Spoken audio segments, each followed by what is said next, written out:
also want to give a special thank you to Mary Terry, who's here. She's the one that helped us do all the design work for the exhibit. It looks great. We're really glad that you helped us. Oh, good. So, I'm just going to give a brief overview about what our thought process was when we came up with this exhibit. Give you some background between what exactly are we talking about when we talk about caches and curios, and then also give you kind of an overview. I'll try to keep it as brief as I can about the history of museums. Museums are an important part of our world today, and it kind of is developed over the fact that people collect things, and that's the reason why we have so many different museums that are out there, and we'll talk about some of these things. If you have any questions, please feel free. At the end, I can do a question and answer period, but I will go as quickly as I can, so that I don't keep you here too long. So, this is probably our best picture. This is something that we, Laurel and I both thought of when we were talking about exhibit ideas. When we saw this picture, we kind of got this really good idea in our head about what we wanted the exhibit to look like. You'll notice this picture. This is from a book. It's actually an old print, and this is kind of showing this chaotic world of collecting. You would think if you walked into someone's house like this, you'd probably wonder why did they cover up every single inch of wall space with the items that they have. But we wanted to showcase kind of the weird, the wonderful world of collecting, and I think we hope we did this well enough with our new exhibit.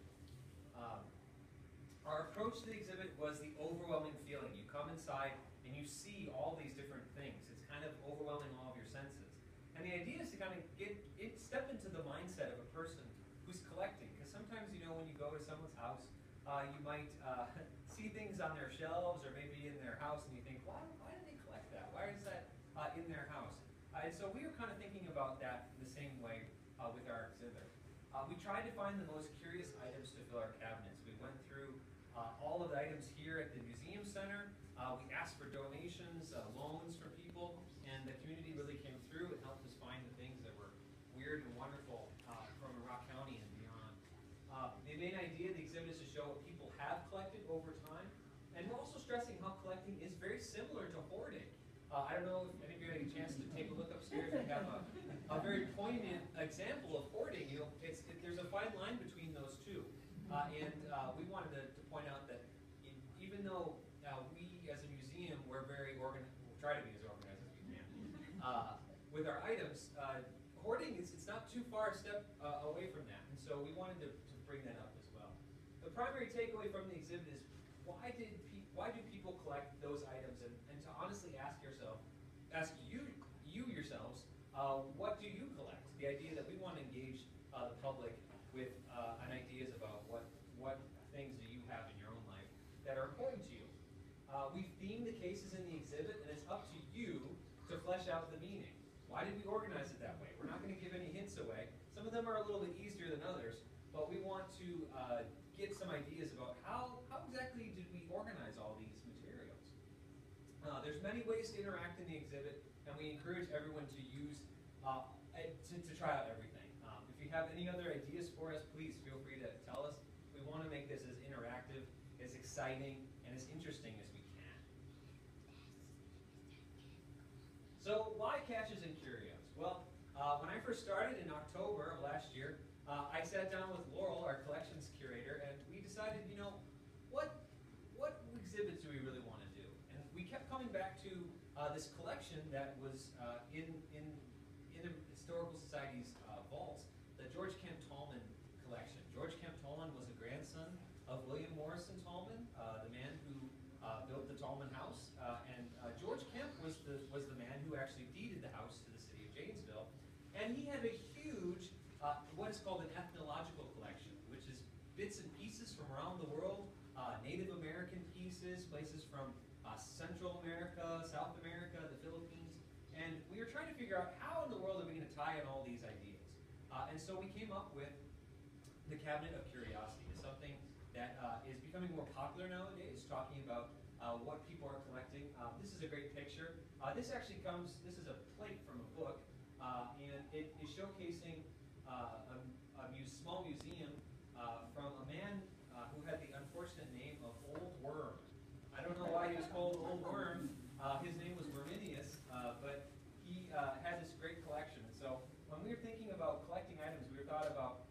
this varied hodgepodge of items. When we think about collecting today, modern collections, you think about stamps, books, coins, maybe seashells. Historically speaking, people are collecting a lot of other different things. And of course, when we asked the public about the exhibit, we heard from many different people about what they had. Some people said they had toothpicks and wine corks, classic cars, pieces of jewelry. It was kind of ran the gamut. And so we wanted to kind of hone in on collecting as the main point of the exhibit. It's showing that collecting is something that is uniquely human. Every person has a collection out there, and we really want to find out what those all are. And people that come to the exhibit, we really want to stress that they share that with us because we'd like to know. Just so you know, in terms of collecting in museums, there's a lot of strong connections between these two institutions. In fact, the word museum derives from the ancient word, a Greek word, museon, which denotes a place or temple dedicated to the muses. So Calliope, Clio, Terpsichore, all those classy maidens, they are dedicated to the arts. So museums were basically a place where art was collected. And museums, even though they're not called museums back then, they are places where art is being stored. So you think about Greek and Roman art, statues. This is something that carries on throughout time. Here's a great picture of a gallery. Lots of artwork, things that are precious and important. Obviously, if you're living in the Middle Ages, you're not going to have the disposable income to spend on paintings or statues or globes or anything like that. This is something that rich people are going to have. Kings, queens, emperors, this sort of thing. And so museums really start off as a rich man's domain. It's something where people are collecting items of value, and they're showing them off to other people to show how important they are. If you're an emperor and you want to impress your neighboring king, you want to bring them to your palace and say, look at my vast collection of statues, or look at my vast collection of artwork. It's about impressing people. And collecting really has that element to it. And so when you think about collecting and museums, they're really, really tied together, especially historically. As time goes on, you start to see collections become more sophisticated. There's more paintings, and maybe collectors start to choose specific things that they like to collect. As you get to the end of the Middle Ages and into the Renaissance, you have these kings who are vastly wealthy. They own scores of properties elsewhere in the New World, in Asia, and they're bringing back all of these special items, and they're using it to showcase to their people and to other neighboring monarchs how great they are. It's an ego boost, to be honest. And so this is a great picture too. It shows you some of the collections of an emperor. I think the biggest inspiration I had for this exhibit was the collection of the German Emperor Rudolf II.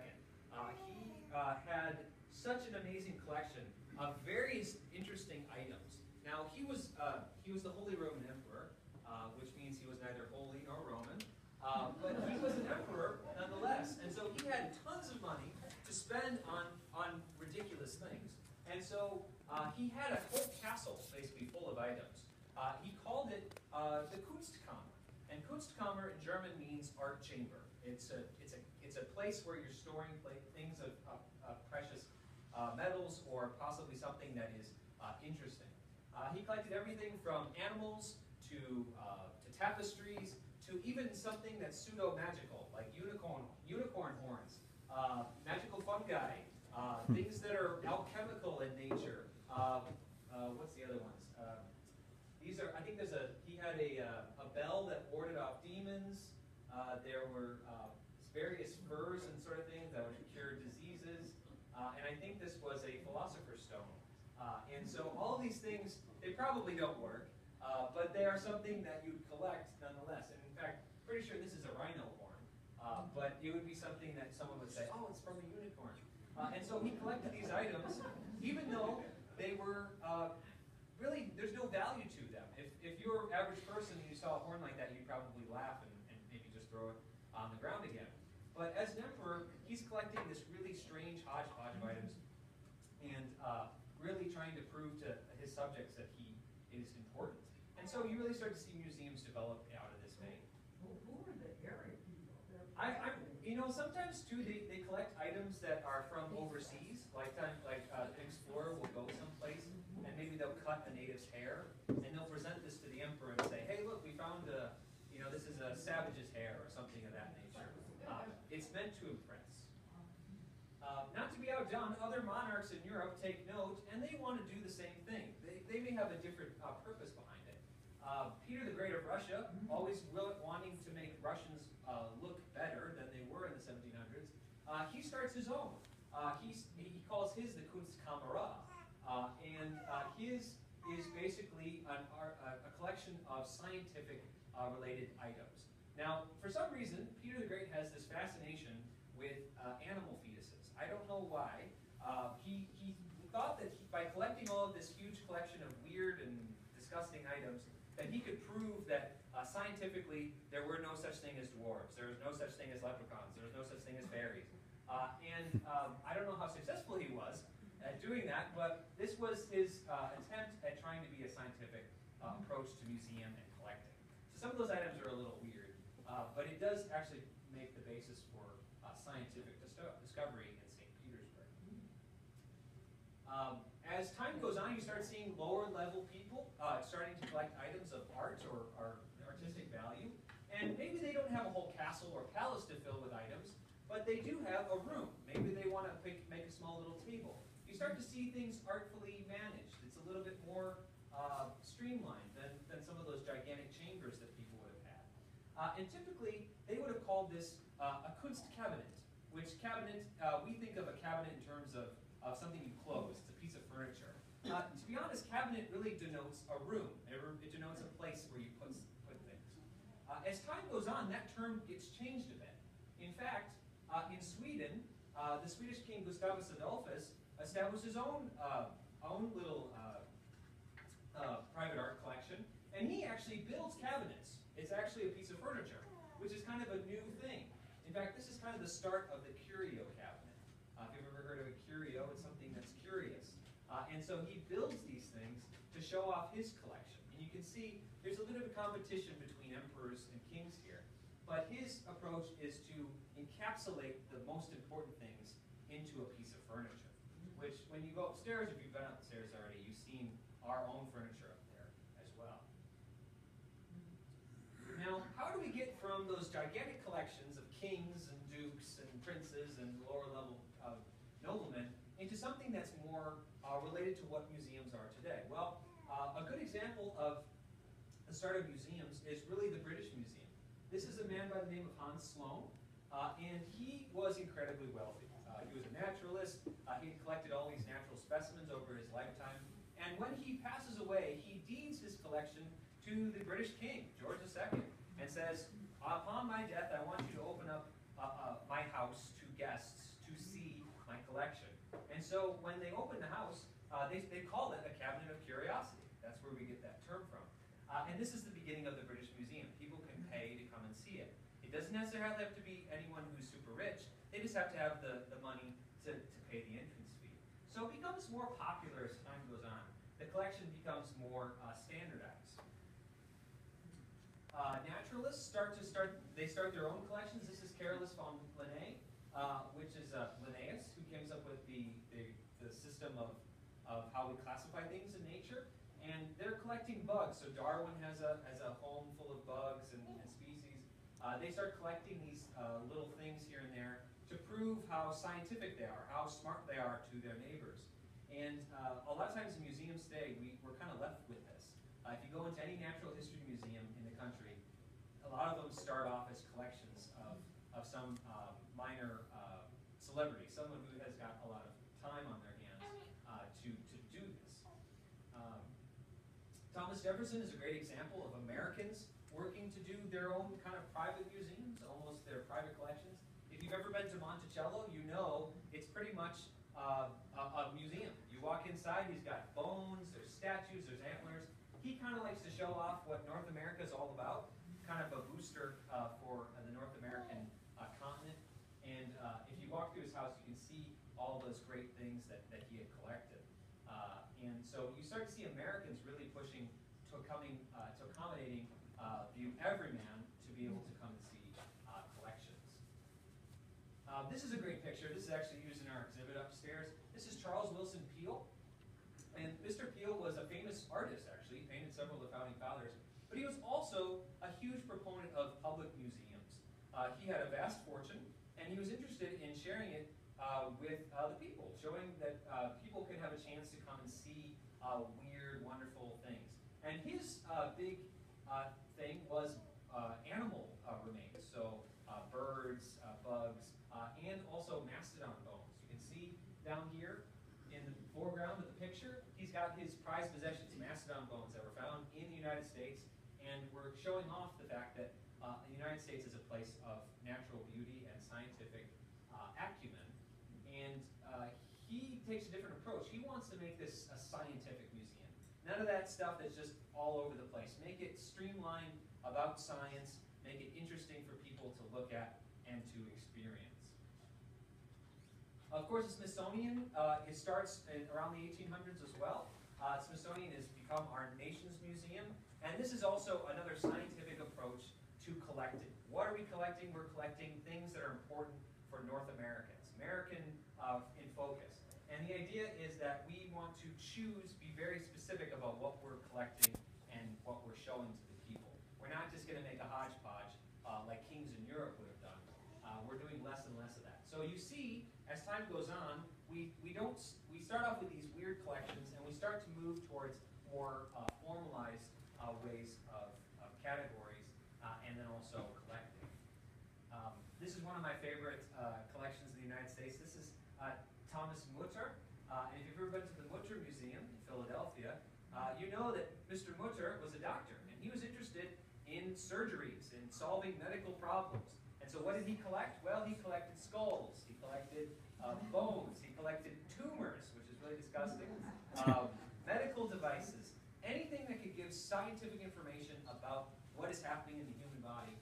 He didn't have any CAT scans back then, so he collected all of these things to make a point about being very scientific. Now, it's kind of lost on us today. If we go to this museum, we're probably more or less horrified by what we see. But this was another scientific approach at being very specific about what you're collecting. So if you go to the Mutter Museum, you know it's always going to be about the human body. You're not going to find artwork there. You're not going to find, it's not a kids' museum. It's about science and medicine. Undoubtedly the best, I think both the best and the worst example of museum collecting and collecting in general in the United States was P.T. Barnum, of the Barnum Circus fame. He had his own museum, and I say that loosely, I put that in quotes. His museum was more of a freak show.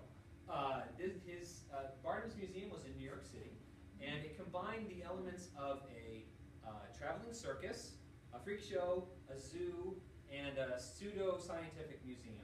He had everything from two-headed giraffes to two-headed dogs. For some reason, he liked two-headed animals. From Chang and Eng, the Siamese twins, they were on display there. Bearded ladies. I believe there was a shark or I think it's something in the basement that was basically it was a water creature. He had a mini aquarium. It was a very, very weird place to go to. In fact, one of his favorite tactics for getting people to pay double admission was to put a sign over the door that says, "This way to the egress." And people go, "Oh, wow, there's a bird down there." They open the door slams on them, they have to go back to the front and pay again. Classic tactic. But Mr. Barnum is really more that tawdry side of museums, more showmanship. Sadly, his museum actually burns down in 1865. There's a huge fire in New York City. It burns to the ground with all the things inside of it. But his way of doing museum is more of that tawdry kind of looking for more entertainment value to it. So even though we don't do things like that anymore, there's still elements of his style that we use in museums today. Of course, historical societies become more important as time goes on by the 1840s, 1850s. This is a Wisconsin State Historical Society, by the way. They start to make an approach to history that's very specific, Wisconsin history. It's focused. It's not just collecting every want to be a little more choosy about what they pick for their collections. And of course, museums in other cities do the same thing. The Field Museum is a great example. It starts off as a building for the World's Fair and transitions into a very scientific approach to a museum. And so you see less and less of that curious nature to museums. It's not as hodgepodge as we make it in our exhibit upstairs. And so we're trying to give museums a little bit more of that feel to it. And so the collections have changed over time, but you can still see a lot of these cabinets of curiosity, these what we call Wunderkammers in other places. If you're a fan of the TV show Downton Abbey, you would like to know that Highclere Castle is actually a cabinet of curiosity. If you go there, you will find a lot of Egyptian artifacts. Lord Carnarvon, who owned the castle, was with Howard Carter when they unearthed King Tut. And a lot of those artifacts ended up in his possession and were shipped back to his house. So there's actually an Egyptian museum in the basement of that house, which makes absolutely no sense. If you think about a building of that nature, you expect to see Victorian architecture. You don't expect to see Egyptian artifacts. But this is very common. A lot of these houses still exist today, and they're used as house museums. So they've got that kind of curious nature to it. Probably the best example, maybe the worst example in Wisconsin, is the House on the Rock in Spring Green. This is probably the classic modern-day example of a Wunderkammer. It's full of weird things, and it's all based on the owner. The owner chose specific things for a reason. Likes carousels, likes organs, likes musical instruments, suits of armor, crowns, you name it. They put it in the house and show it off to the public. And so you still see this sense of how we collect is still very evident today, and is still very prominent in our world. And of course, we have a Tallman house here. Now, we're not as weird as the house on the rock, but we do have our own, curious nature. We're very specific about what we have in our house because the Tallmans were collecting specific things. They had certain items that they purchased, and so it's up to us to kind of interpret why exactly did they have those sort of things. And in our exhibit upstairs, we want to do the same thing. We want to showcase the items that Rock County has collected, people that have donated. What are some of the things that people are pushed to collect? And it may make no sense to us in terms of value or need, but it's something that I think we can all kind of appreciate in terms of what has been collected. So we invite you to experience Caches and Curios, and I hope that you all get to see everything that the exhibit has to offer. And please, if you have any questions or comments or just nice things to say about it, please share with us. We're really happy to present it to you, and we hope that you enjoy it over this year. And please come again. We really appreciate it. Yes? When you started out about collections and orders, are or can museums ever be accused of being hoarders? Yes, actually, there is a very fine line Well, between there's that. a couple examples that you brought up on the screen. Yeah, and that's kind of it's kind of interesting because when we think about terms of historically, we look at museums today and we kind of think, oh well, it's just something that we've always had. It's something that has always been there. But if you think about the nature of those collections, it just takes stacks of paper or garbage to be accumulating in the building to make it like a hoarding situation. Some museums and archives, to be honest, they can have, depending on who's in charge of the organization, it depends on that, they can be accused of that. And certainly there were plenty of museums I didn't mention that ended up burning down because of the fact that the accumulations they had in there were just so, Nobody missed them. that's right, and you never know. I mean, it just depends on the nature of the collector. What exactly are you collecting, and why are you doing that? But yeah, museums. There's a very fine line between those two, and it's kind of it's a fluid line between the two. Any other questions or comments? Yes. Nate, can you talk a little bit about the technology that you and Laurel inserted into the exhibit, whether it's the mobile app kind of technology, along with even the touch, the tactile? Sure. The goal of the exhibit was to make it be kind of, I guess, a delight for the senses. We wanted to make things to be touchable, to be manipulatable, and a lot of the items you'll see in the exhibit are tied to items that you can actually use. For example, we have an item called a zoetrope in our collection. It actually sits on top of one of the cabinets. It looks like it's like a circle disc, and it spins around. And a zoetrope is a primitive motion picture. And so Laurel and I talked about this and said, well, how do we make this item usable? We can't use an artifact, obviously. That would be terrible. And so how can we make it relatable? Well, we looked online. We found a smaller zoetrope that was fairly inexpensive, and we bought it, and we are using it in the exhibit to kind of showcase that, you know, this is that same thing. This item that's in the collection, you could actually use this one and get the same feel for it. The same thing goes, we have George Kemp Tolman was a prolific cribbage board player and collector. When we were going through the collections, we found about 4 or 5 cribbage boards, all made on walrus tusks. And so we figured, well, that's an easy sell. We can find a cribbage board, people can play this game that has been around, and you know, it's the same thing, it's just a different feel. And so we wanted to get those tactile experiences with it. We also added technological components. We've got QR codes, which are quick response codes that you can scan off of a smartphone that relate to other content that we couldn't share maybe in the exhibit. And also we added augmented reality, which is an app you can download. It's for totally free. And you can scan basically some of the pictures that we have in our exhibit, and those are videos. You can see them come alive. So we really wanted to make this something that was interactive, fun for families and individuals, and something that was a delight for your senses, to look and to experience. We wanted to get away from that traditional model where it's just a lot of reading. We wanted people to get interactive and excited about what they're seeing. So. Yes? Tell us again who you are. I'm Nathan Fuller, by the way. I forgot to mention that at the beginning. I might have missed that. No, that's all right. I didn't mention it. I apologize. I'm the education curator here at the Rock County Historical Society. And so Laurel Fant and I have been the ones working on the exhibit and designing it. So my goal was to make the exhibit as interactive as possible, so that we're getting it, we're changing the nature of what exhibits can be. We don't want to just do the standard, just read and move, read and move, read and move. That can get a bit tedious. So. Yes? You mentioned you're changing elevation. Oh yes, I forgot about that too. Thank you for mentioning that. We have a cabinet that's in the exhibit that we're rotating. Every month we're going to have a different collection inside of it. Right now, I'm one of 3 people that have our collections, parts of our collections on display.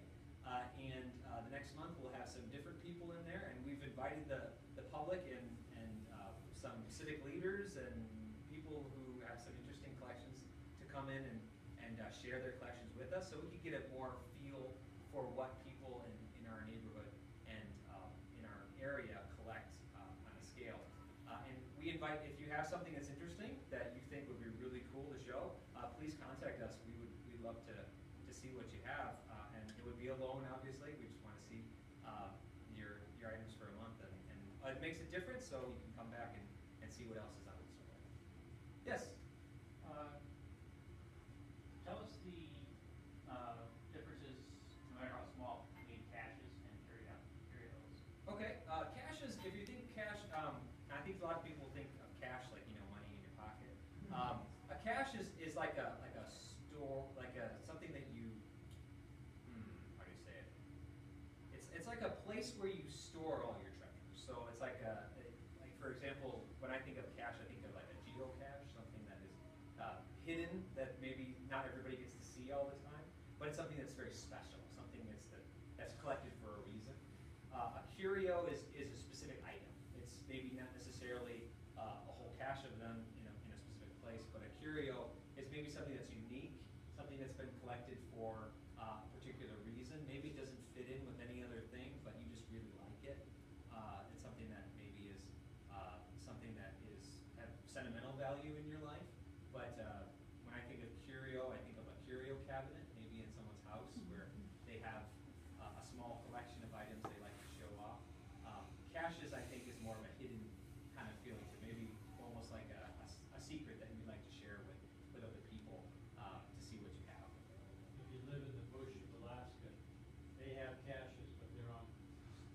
poles and up high so the bears can't get it. Right.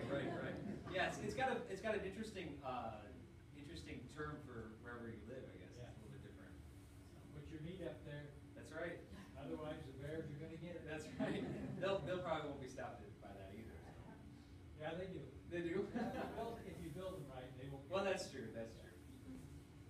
Any other questions? Yes. So of all the things in the exhibit, what's your favorite piece so far? What's my favorite piece so far? Well, the other day, actually, believe it or not, we just got a donation of a mammoth tusk and tooth. And it was just totally out of the blue. A gentleman came in and said, "Hey, I've got these mammoth items. Would you like them?" And we were like, yes, we would. And it's really, really neat to see. Really hot? No, I hope not. He seemed very legit, but no, it was very cool to see that, to see the response for that. Other things, I have to say, if you go up, there's one of the cases up there. There's a little package, and it's got two little cufflinks on it with a very embossed T on it, and those were George Kemp Tolman's cufflinks, and they're made from Tiffany, and they're probably fetch a pretty good price today. And we were just looking through the collection, and I just found the box and popped it open. And I was like, "Oh, these are really cool." It's something so small, but it's really neat to see that. So, but there's other things up there like I like to see too. Any other questions? Well, thank you for coming. Appreciate for you listening to me, and I hope I didn't go too long.